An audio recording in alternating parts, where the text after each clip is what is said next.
ವೀಕ್ಷಕರೇ, ಒಂದು cricket final ಗೆದ್ದಿದ್ದಕ್ಕೆ ಇಷ್ಟೊಂದು ಕ್ರೇಜ್. ರಾಯಲ್ ಚಾಲೆಂಜರ್ಸ್ ಬೆಂಗಳೂರು ತಂಡ IPL ನಲ್ಲಿ ಗೆದ್ದಿದೆ. ಈ ಕ್ರಿಕೆಟ್ ತಂಡದ ವಿಜಯೋತ್ಸವಕ್ಕಾಗಿ ಚಿನ್ನಸ್ವಾಮಿ ಸ್ಟೇಡಿಯಂ ಬಳಿ ಬಂದು ಸೇರಿದ ಜನರ ಕಾಲ್ತುಳಿತದಿಂದ 11 ಮಂದಿ ಮೃತಪಟ್ಟಿದ್ದಾರೆ, 41 ಮಂದಿ ಗಾಯಗೊಂಡಿದ್ದಾರೆ. ಮೊದಲನೇದಾಗಿ ಮೃತರಿಗೆ ಸಂತಾಪವನ್ನು, ಗಾಯಗೊಂಡವರಿಗೆ ಶೀಘ್ರ ಗುಣಮುಖವಾಗಲಿ ಎಂದು ಹಾರೈಸಬೇಕಾಗಿದೆ. ಈ RCB ಅಂದರೆ ರಾಯಲ್ ಚಾಲೆಂಜರ್ಸ್ ಬೆಂಗಳೂರು IPL ನಲ್ಲಿ 18 ವರ್ಷದ ನಂತರ ಗೆದ್ದಿದ್ದಕ್ಕೂ ಬೆಂಗಳೂರಿನ ಚಿನ್ನಸ್ವಾಮಿ ಸ್ಟೇಡಿಯಂ ಬಳಿ ಲಕ್ಷಾಂತರ ಮಂದಿ ನೆರೆದಿದ್ದಕ್ಕೂ ಖಂಡಿತ ಸಂಬಂಧ ಇದೆ. ಆ ಸಂಬಂಧ ಕಾತರದ್ದು ಮತ್ತು ಕ್ರಿಕೆಟ್ ಕ್ರೇಜಿನದ್ದು. ಈ ವಿಷಯದಲ್ಲಿ ಇನ್ನೂ ಹೆಚ್ಚಿನ ದುರಂತ ಆದರೆ ಕಾಲ್ತುಳಿತ ಸಂಭವಿಸಿದ್ದು, ಅಪಾರ ಸಂಖ್ಯೆ ಲಕ್ಷಾಂತರ ಮಂದಿ ಸ್ಟೇಡಿಯಂನ ಸುತ್ತಲೂ ಸೇರಿದ್ದರಿಂದ ಈ ದುರಂತ ಸಂಭವಿಸಿದೆ ಎಂದು ನೀವು ಒಪ್ಪಿಕೊಳ್ಳುತ್ತೀರಿ. ಅದ್ರ ಜೊತೆಗೇನೆ ಜನದಟ್ಟಣೆ ಸೇರಬಹುದಾದಲ್ಲಿ ಸೂಕ್ತ ವ್ಯವಸ್ಥೆಯನ್ನು ಮಾಡಬೇಕಾಗಿದ್ದ ಸಂಬಂಧಪಟ್ಟ ಕ್ರಿಕೆಟ್ ಅಸೋಸಿಯೇಷನ್, ಸರ್ಕಾರ, ರಾಯಲ್ ಚಾಲೆಂಜರ್ಸ್ ಬೆಂಗಳೂರು ತಂಡದ ಫ್ರಾಂಚೈಸಿ ಇವರೆಲ್ಲರ ನಿರ್ಲಕ್ಷ್ಯ ಕಾಲ್ತುಳಿತಕ್ಕೆ ಮತ್ತು 11 ಮಂದಿ ಸಾಯುವುದಕ್ಕೆ, ಹಲವರು ಗಾಯಗೊಳ್ಳುವುದಕ್ಕೆ ಕಾರಣವಾಗಿದೆ ಎಂಬುದನ್ನು ಯಾರೂ ನಿರಾಕರಿಸುವುದಿಲ್ಲ.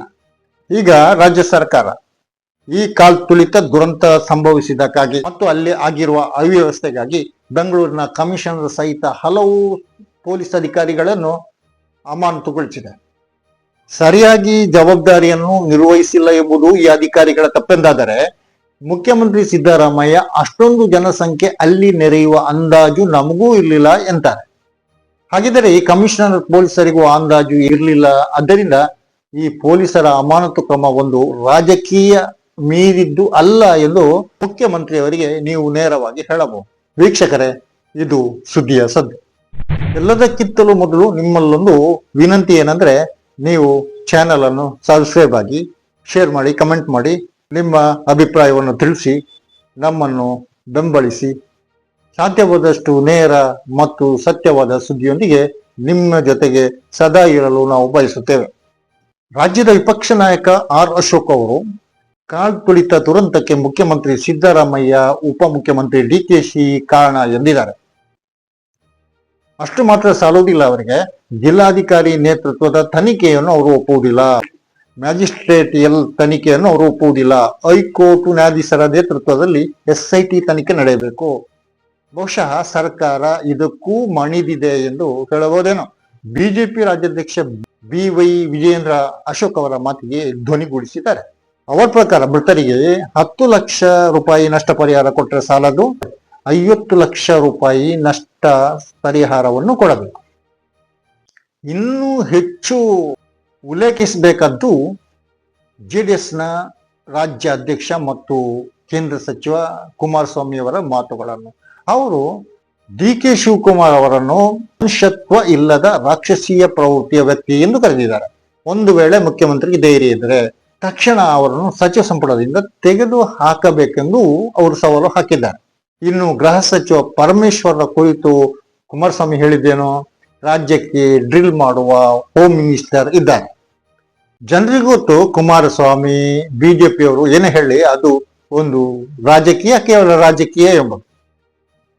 ಆದ್ರೆ ನಿಜಕ್ಕೂ ಚಿನ್ನಸ್ವಾಮಿ ಸ್ಟೇಡಿಯಂನ ಪರಿಸರದಲ್ಲಿ ಕಾಲ್ತುಳಿತಕ್ಕೆ ಸಿಕ್ಕಿ ಮೃತಪಟ್ಟಿರುವವರನ್ನು ಯಾರಿಂದಲೂ, ಈ ರಾಜಕಾರಣಿಗಳಿಂದಲೂ, ಪ್ರತಿಪಕ್ಷದಿಂದಲೂ, ರಾಜ್ಯ ಸರ್ಕಾರದಿಂದಲೂ, ಯಾರಿಂದಲೂ ಮತ್ತೆ ಜೀವಂತಗೊಳಿಸಲು ಸಾಧ್ಯವಿಲ್ಲ. ಮೃತಪಟ್ಟವರು ಮೃತಪಟ್ಟಿದ್ದಾರೆ, ಆ ನೋವು ಎಲ್ಲರಿಗೂ ಇದೆ. ಪ್ರತಿಪಕ್ಷಗಳ ಟೀಕೆಗಳಿಗೆ ಸಿದ್ದರಾಮಯ್ಯ ರಾಜಕೀಯ ಮಾಡಬೇಡಿ ಎಂದು ಉತ್ತರಿಸಿದ್ದಾರೆ. ಯಾಕೆಂದ್ರೆ ಸಹಜವಾಗಿ ಹೆಚ್ಚು ಜನ ಸೇರಿದ್ದರಿಂದ ಚಿನ್ನಸ್ವಾಮಿ ಸ್ಟೇಡಿಯಂನ ಸಮೀಪದಲ್ಲಿ ನೂಕುನುಗ್ಗಲಾಗಿದೆ. ಉತ್ತರ ಭಾರತದಲ್ಲಿ ನಡೆದ ಕುಂಭಮೇಳದಲ್ಲಿ 60 ಮಂದಿ ಮೃತಪಟ್ಟಿದ್ದಾಗಲೂ ರಾಜಕೀಯ ಮಾಡಿಲ್ಲ, ನಾನು ಅದನ್ನು ಪ್ರಶ್ನಿಸಿಲ್ಲ ಎಂದು ತಮ್ಮ ನಿಲುವನ್ನು ಸಮರ್ಥಿಸಿಕೊಂಡಿದ್ದಾರೆ. ನಿಜ ಯಾರೇ ಇರಲಿ, ದುರಂತವೊಂದನ್ನು ರಾಜಕೀಯ ಮಾಡುವುದು ಸರಿಯಲ್ಲ, ತಪ್ಪೇ ತಪ್ಪು. ಆದರೆ ಅಲ್ಲಿ ದುರಂತ ನಡೆದುದಕ್ಕೆ ಮುಖ್ಯ ಕಾರಣ ಅಸಮರ್ಪಕ ವ್ಯವಸ್ಥೆಯಾಗಿತ್ತು. ಲಕ್ಷಾಂತರ ಜನ ಸೇರಿದ್ದಾರೆ. ಹೊರಗೆ ಕಾಲ್ತುಳಿತ ಆಗಿದೆ ಎಂಬ ಮಾಹಿತಿ ತಮ್ಮ ಕಡೆಗೆ ಬಂದರೂ ಕೂಡ ರಾಜ್ಯಪಾಲರು, ಮುಖ್ಯಮಂತ್ರಿ, ಉಪಮುಖ್ಯಮಂತ್ರಿ ಕ್ರಿಕೆಟಿಗರನ್ನು ಸನ್ಮಾನಿಸುವುದರಲ್ಲೇ ತಲ್ಲೀನರಾಗಿದ್ದರು ಎಂದು ವರದಿಗಳಿವೆ. ಹೀಗಾಗಿ ಅಸಮರ್ಪಕ ವ್ಯವಸ್ಥೆ ಮಾತ್ರವಲ್ಲ, ಸರ್ಕಾರ, ಫ್ರಾಂಚೈಸಿ, ಕ್ರಿಕೆಟ್ ಅಸೋಸಿಯೇಷನ್ ಕೂಡ ನಿರ್ಲಕ್ಷ್ಯ ವಹಿಸಿದೆ. ಆದ್ದರಿಂದ ಪ್ರತಿಪಕ್ಷ ಮಾತ್ರವಲ್ಲ, ಜನರು ಕೂಡ ಈ ಘೋರ ನಿರ್ಲಕ್ಷ್ಯವನ್ನು ಪ್ರಶ್ನಿಸುತ್ತಿದ್ದಾರೆ ಮತ್ತು ಪ್ರಶ್ನಿಸಲೇಬೇಕಾಗಿದೆ. ಯಾಕಂದ್ರೆ 11 ಮಂದಿ ಅಲ್ಲಿ ಮೃತಪಟ್ಟಿದ್ದಾರೆ, 47 ಮಂದಿ ಗಾಯಗೊಂಡಿದ್ದಾರೆ. ಸರ್ಕಾರ ಮೃತಪಟ್ಟವರ ಕುಟುಂಬಕ್ಕೆ ತಲಾ 10 ಲಕ್ಷ ರೂಪಾಯಿ ನೀಡಿದ್ರೆ ಮೃತಪಟ್ಟವರೇನು ಬದುಕಿ ಬರುವುದಿಲ್ವಲ್ಲ? ಇನ್ನು RCB ಗೆದ್ದುದರಲ್ಲಿ ಸರ್ಕಾರಕ್ಕೆ ಅಂತ ಸಂಭ್ರಮ ಏನಿತ್ತು ಎಂದು ಪ್ರಜ್ಞಾವಂತರು ಪ್ರಶ್ನಿಸುತ್ತಿದ್ದಾರೆ. ಸರಿಯಾಗಿ ಹೇಳುತ್ತಿದ್ದರೆ ಕೇವಲ ಅದೊಂದು ಫ್ರಾಂಚೈಸಿ ಅಲ್ವಾ, ಅದಕ್ಕೆ ಬೆಂಗಳೂರಿನ ಹೆಸರಿದೆ ಮಾತ್ರ. ಬ್ರಿಟನ್ನ ಯಾವುದೋ ಸಂಸ್ಥೆ ಅದರಲ್ಲಿ ಪಾಲುದಾರಿಕೆ ಹೊಂದಿದೆ. ಆದ್ದರಿಂದ ಅದರ ಮಾಲಕ ಸರ್ಕಾರ ಅಲ್ವೇ ಅಲ್ಲ, ಅದು ಪ್ರಜೆಗಳ ಸೊತ್ತು ಏನೂ ಅಲ್ಲ. ಜೊತೆಗೆ ಅದು ಇಡೀ ರಾಜ್ಯವನ್ನು ಪ್ರತಿನಿಧಿಸುವ ರಣಜಿ ಕ್ರಿಕೆಟ್ ಕೂಡ ಅಲ್ಲ, ದೇಶವನ್ನು ಪ್ರತಿನಿಧಿಸುವ ರಾಷ್ಟ್ರೀಯ ಕ್ರಿಕೆಟ್ ತಂಡವೂ ಅಲ್ಲ ಎಂದು ಜನರು ಹೇಳ್ತಾ ಇದ್ದಾರೆ.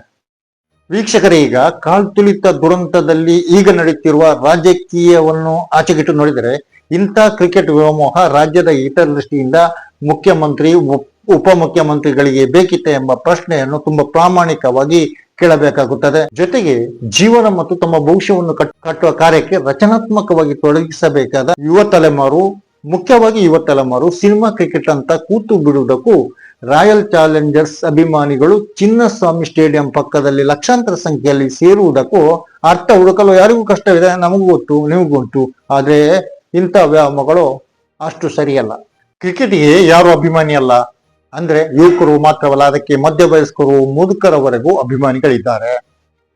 ಆದರೂ ಅದು ಅತಿರೇಕಕ್ಕೆ ಹೋಳಬಾರದಾಗಿತ್ತು ಎಂಬುದನ್ನು ಬೆಂಗಳೂರಿನಲ್ಲಿ ನಡೆದ ಕಾಲ್ತುಳಿತ ಮತ್ತು 11 ಮಂದಿಯ ಸಾವು, 47 ಮಂದಿ ಗಾಯಗೊಂಡ ಘಟನೆ ಸಾರಿ ಹೇಳುತ್ತಿದೆ. ಸರ್ಕಾರ ಇಂಥ ಕಾರ್ಯಕ್ರಮಗಳು ನಡೆಯುವಾಗ ಪೂರ್ವಭಾವಿಯಾಗಿ ಎಚ್ಚರಿಕೆ ವಹಿಸಬೇಕು. ಇನ್ನಾದ್ರೂ ವಹಿಸಿತಾ? ಇನ್ನು ರಾಜ್ಯ ಸರ್ಕಾರಕ್ಕೆ ರಾಯಲ್ ಚಾಲೆಂಜರ್ಸ್ ಬೆಂಗಳೂರು ಎಂಬ ಒಂದು ತಂಡವನ್ನು ಅದು ಗೆದ್ದಿದೆ ಎಂದು ಅಷ್ಟು ಸಂಭ್ರಮದಲ್ಲಿ ಸ್ವಾಗತಿಸುವ ಅಗತ್ಯ ಏನಿತ್ತು ಎಂಬ ಪ್ರಶ್ನೆ ಕೂಡ ಇಲ್ಲಿ ಹುಟ್ಟಿಕೊಳ್ಳುತ್ತೆ. ರಾಜ್ಯದ ಮುಖ್ಯಮಂತ್ರಿ ಸಿದ್ದರಾಮಯ್ಯ, ಉಪಮುಖ್ಯಮಂತ್ರಿ DKC ಮುಂತಾದವರು ಅಷ್ಟು ಮುತುವರ್ಜಿಯಿಂದ ಕ್ರಿಕೆಟಿಗರನ್ನು ಸನ್ಮಾನಿಸುವ ಸಮಾರಂಭದಲ್ಲಿ ಭಾಗವಹಿಸುವುದೆಂದರೆ ಅದನ್ನು ಸರ್ಕಾರಿ ಕಾರ್ಯಕ್ರಮವಾಗಿ ಪರಿವರ್ತಿಸುವುದು ಎಂದರ್ಥ. ಇದು ಸರಿಯಲ್ಲ. ಆದ್ದರಿಂದ ಈ ಎಲ್ಲ ಅನಾಹುತಕ್ಕೆ ನೀವು ಕೂಡ ಕಾರಣ ಆಗುತ್ತೀರಿ ಎನ್ನುವ ಜವಾಬ್ದಾರಿಯನ್ನು ಮರೆಯಬಾರದು.